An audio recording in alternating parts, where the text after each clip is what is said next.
Hi everyone, it's Cindy Houston here, coming to you at the beginning of 2022, the year 2022. And I'm coming to you with this video of Dark Night of the Soul, spiritual transformation, or is it both? And if you're watching this video in the present time, you might be contemplating this energy a lot. If you're watching this in the future, this might be a topic that maybe is approaching for you, or you've heard someone say something about spiritual transformation and dark night of the soul. And what is that? What does that mean? What happens when we get into those experiences? I know for me, I can definitely say I've had a few of those in this lifetime. And I can acknowledge that, I feel, as I've dove deeper into these spiritual practices over the last 15 years, and also that merge of my dance background and the arts, um, combining the performing arts with the healing arts. Um, I definitely know that transition out of the performing arts, I went through a dark night of the soul. So, what is that? And many different practitioners will have their own way of describing this. And my own personal experience, and also helping others move through this energy, through energy work and body work and spiritual practices, is it's a deep sense of letting go of an identity that we have created for ourselves, or that we have taken on as others have expected us to hold this identity. And it's basically that moment where that idea and that vision completely shatters. Whether there's something drastic that happens in your lifetime for it to happen, or there's just some point in your life where you, in a sense, people will say, hit rock bottom. And you have that choice of continuing that pattern, which maybe isn't the best for your evolution, or that's the moment to make the change. And how does that happen? And usually that's when everything starts to fall away, and you feel that sense of, I am losing control. And really, on that deeper level, we move into that spiritual transformation, is that everything that we thought we're transforming into something new. So you're just kind of creating space. So all the things that have brought you to this moment now, that you maybe won't need all of those things in your next journey. And in the teachings that I've studied, it seems to be the pattern that 7 years is considered to be a cycle, a life cycle. So oftentimes we'll go through 7 year cycles. And if you look at your own life, no matter how old you are in this lifetime, you might notice you made some drastic shifts.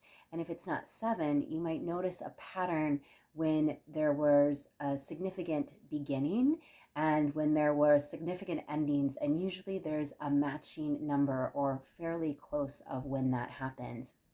And you can look into different practices such as astrology and tarot, and other practices such as that go a little deeper and can offer you readings and things like that. So right now, as I share this energy, the planet is going through a huge transformation. And this is something that seers, readers, astrologers, the Mayans even, other civilizations have predicted that this time would come, and we are in it now. Those of us that are living in this experience in 2022, we're living it now. And there's been this huge buildup over the last decade of moments when we thought, something was going to happen at different pivotal points, and maybe it did. And it was almost, I look at it as a sense of training. Personally, I feel like I have been in training for this moment now, the last 10 years, not only for myself, but also in the work I do, which is to help and serve others move through these dark nights of the soul and spiritual transformations. So some really great things that you can do for yourself is just find ways to be gentle with yourself. And what I mean gentle does not just you sit calm and meditate. That's not always it.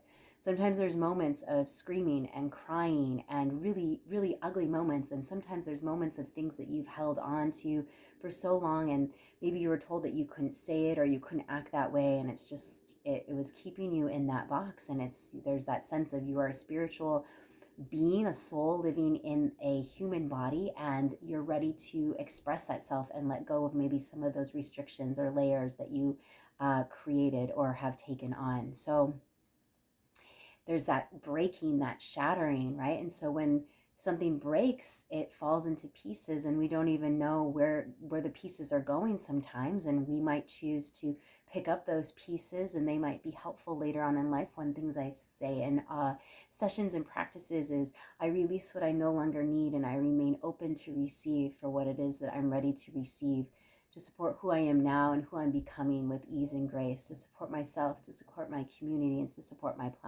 planet for the highest good and everything connected.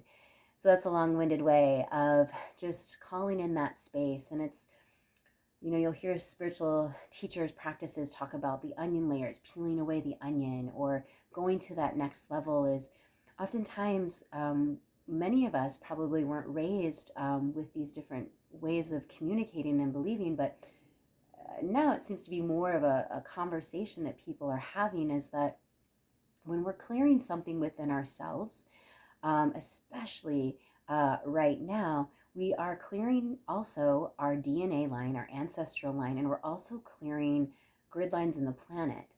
So everything is energy, everything has a vibration, and we take on things consciously or unconsciously, willingly or unwillingly.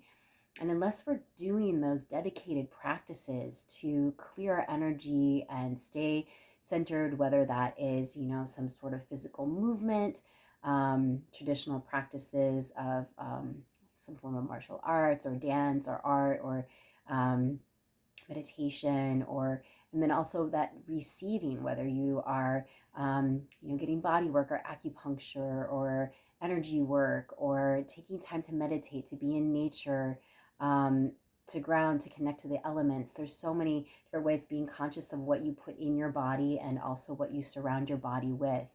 And how does your body feel in those environments, aside from any cultural stereotypes or cultural norms that you may have consciously or consciously taken on that maybe haven't been feeling the best, but we just do those things. And so that's also a part of the spiritual awakening, dark shadow, that night of the soul. It's like, oh my gosh, I've been doing these patterns for so long. Why have I been doing them? And you start to go down that, what some people will call a rabbit hole, or just diving deep. And this is often when people will seek spiritual practices. Maybe they weren't born in, a religion, or they'll make a drastic shift in their life, a career change, they'll, relationships that they've had for years, they just don't make sense to be with them on the next phase. And it's not that it didn't serve a purpose, that whole a reason, a season, or a lifetime. And maybe it was a reason. There could be another reason. There could be another season, and maybe it is a lifetime. And it's just enjoying this journey of life. So I'd like to offer my services. I'll put my link in the description below, if you would like any assistance with energy work, or talking about this, these different tools and techniques that you can do. Again, I've mentioned a few: writing, going into nature, meditation, some form of movement, some sort of therapy, talk therapy, or even just listening to sound. There's so many different things, whether you become a practitioner of these things for yourself, or that you just go to someone and receive. And I wish you the best. These moments of spiritual transformation and dark nights of the soul can be some of the most challenging, but it just shows how strong and resilient you are, and what you truly are more than you believe to be, and that humans, we have more available to us than we discuss on a regular day basis. I have these conversations as regular conversations, but mostly in our 3D world, we don't. But I'm seeing these conversations pop more up. So I look forward to serving you. Thank you. I hope this video was helpful for you. Again, we are all on this journey together. Sometimes we're the teachers, sometimes we're the students, and just being aware to be in that present moment. Thank you so much, and I look forward to seeing you soon. Bye for now.